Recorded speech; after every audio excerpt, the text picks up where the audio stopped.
Salut tout le monde, moi c'est Hugo et bienvenue dans cette nouvelle vidéo. Pour ceux qui n'auraient pas reconnu l'intro, aujourd'hui on va traiter du sujet Disney Channel.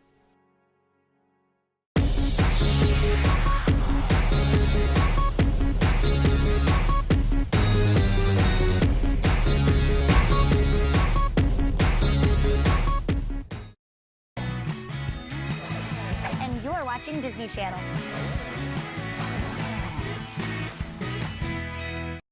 Pendant des années, Disney Channel a été bien plus qu'une simple chaîne.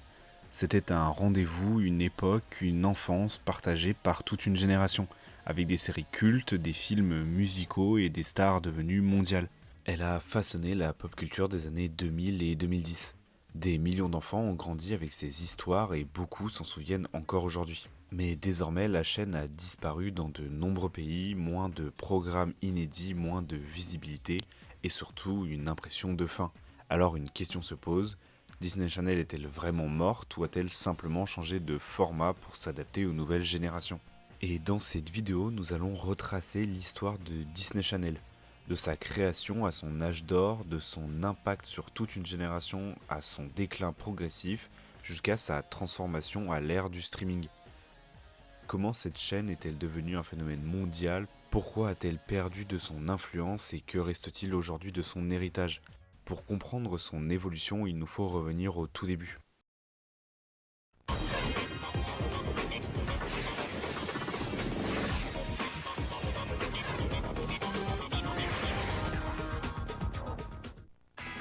Here's 2 Disney Channel originals just for you. First, get psychic with That's So Raven. Then get to the party with the Proud Family. En effet, pour comprendre ce qu'est devenu Disney Channel aujourd'hui, il faut revenir à ses origines. Le projet naît à la fin des années 1970 lorsque Disney cherche à s'imposer dans la télévision par câble. À cette époque, l'entreprise est dirigée par Card Walker, président de Disney de 1976 à 1983.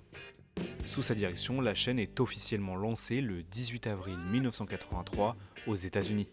À l'origine, Disney Channel est une chaîne familiale premium presque comparable à HBO, mais destinée aux enfants. On y trouve principalement des films Disney classiques, des dessins d'animés, des programmes éducatifs et du contenu pour la famille.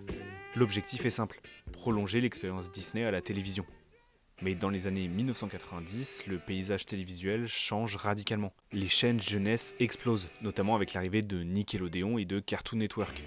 Disney comprend alors qu'il ne suffit plus de diffuser ses anciens contenus.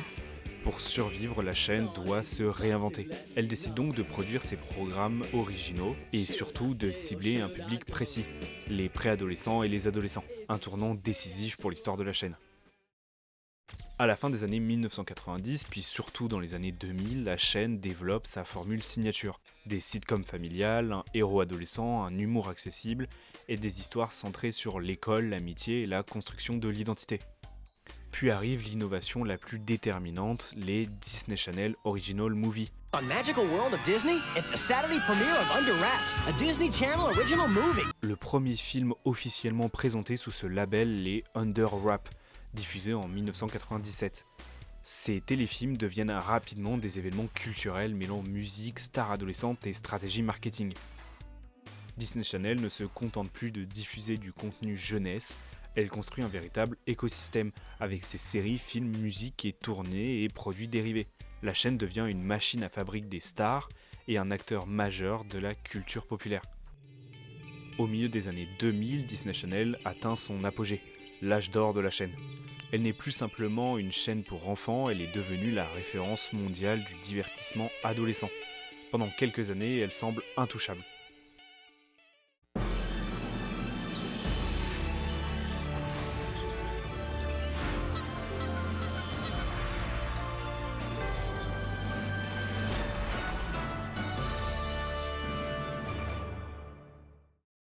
Pendant plus de 20 ans, Disney Channel domine la culture jeunesse mondiale. La chaîne s'impose comme la référence du divertissement adolescent, lance des stars internationales et fascine l'imaginaire d'une génération entière.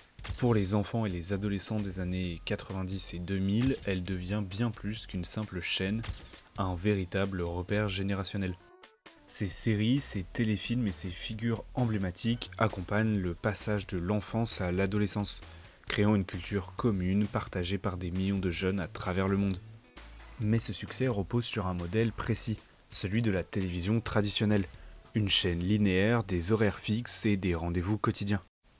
Et au début des années 2010, ce modèle commence à vaciller. La jeunesse se tourne progressivement vers de nouvelles plateformes comme YouTube, puis vers le streaming à la demande avec Netflix. On ne regarde plus ce qui est diffusé, on choisit ce que l'on veut voir quand on le veut. Dans ce nouveau paysage médiatique, Disney Channel perd progressivement ce qui faisait sa force. Les audiences chutent, les nouvelles productions rencontrent moins de succès, et dans de nombreux pays, la chaîne finit par disparaître. Pendant que son succès atteint son sommet, le monde autour d'elle est déjà en train de changer.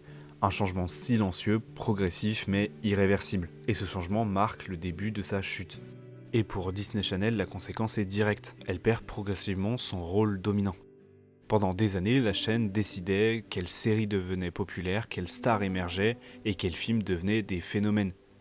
Mais désormais, la concurrence est partout. La télévision n'est plus le centre du divertissement jeunesse. Disney Channel cesse d'être l'unique porte d'entrée vers la culture adolescente. Cette perte d'influence se traduit rapidement par des changements visibles. Disney Channel disparaît notamment au Royaume-Uni en 2020, en Australie, en Italie et en France à partir du 1er janvier 2025. Dans ces territoires, Disney choisit de concentrer ses contenus jeunesse sur une seule plateforme, Disney+.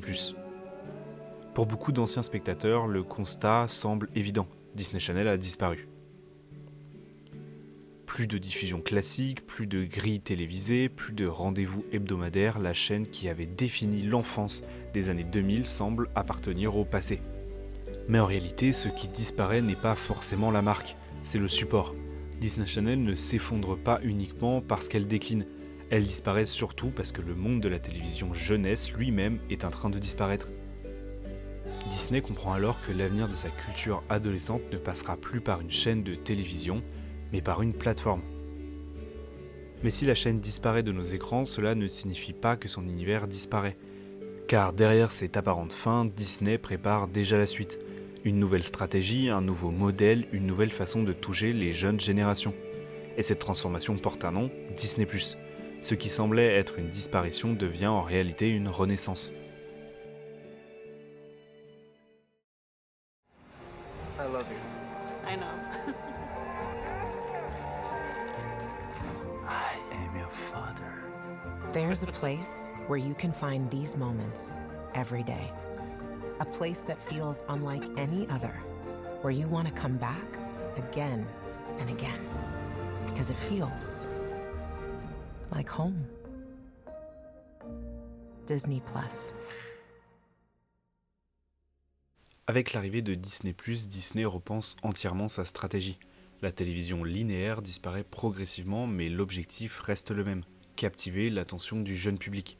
Cette fois, la plateforme devient le nouveau centre de la culture jeunesse Disney, pour séduire les nouvelles générations, mais aussi les anciens fans.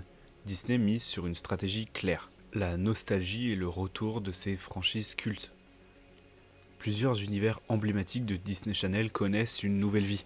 Les sorciers de Waverly Place, symbole de toute une génération, Descendants qui prolongent l'héritage Disney auprès d'un nouveau public, Zombies pensés pour la génération du streaming, et Camp Rock devenu un classique de l'ère Disney Channel. Disney ne crée plus seulement de nouveaux programmes, elle exploite ses univers existants et capitalise sur la nostalgie pour rallier plusieurs générations autour des mêmes licences. Les anciens spectateurs retrouvent les univers de leurs enfances tandis que les nouveaux spectateurs découvrent cette franchise pour la première fois. Cette renaissance suit une stratégie progressive, tester la nostalgie, attirer une nouvelle génération puis reconstruire un nouveau cycle de stars. La première étape apparaît avec High School Musical, The Musical, The Series. La série revisite l'univers de High School Musical pour mesurer l'attachement du public à l'une des franchises les plus emblématiques de Disney Channel. Le succès de cette démarche confirme une chose essentielle, la nostalgie reste un levier puissant. Une fois cette nostalgie confirmée, Disney se concentre sur la création d'une nouvelle génération de spectateurs. Descendants The Rise of Red introduit de nouveaux personnages et lance un nouveau cycle narratif, destiné aux jeunes d'aujourd'hui. qui grandiront avec ces histoires comme la génération 2000 avec les franchises originelles. La saga Zombie suit la même logique de transition générationnelle. Avec un 4e volet, elle crée un passage progressif entre les visages historiques et une nouvelle relève, assurant donc une transition douce entre les générations de fans et les nouveaux. Disney mise aussi sur des visages familiers.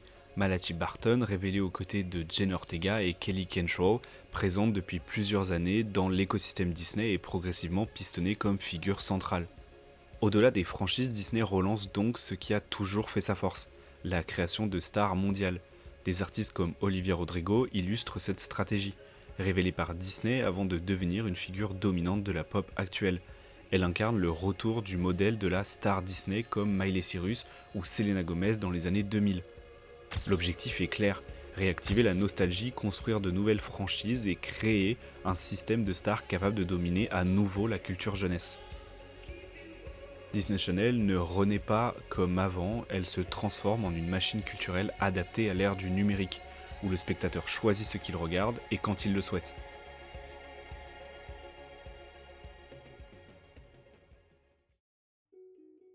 De ses débuts à l'âge d'or des années 2000 au déclin des années 2010 jusqu'à sa renaissance sur Disney+ et ses nouvelles ambitions mondiales, Disney Channel a toujours su se réinventer. Aujourd'hui, elle se lance dans une nouvelle ère, celle des franchises connectées, des stars qui marquent leur génération et d'un public mondial uni par des histoires et des univers qui continuent de faire rêver. Disney Channel n'est donc pas morte, elle a simplement trouvé une nouvelle manière de vivre dans le cœur des générations.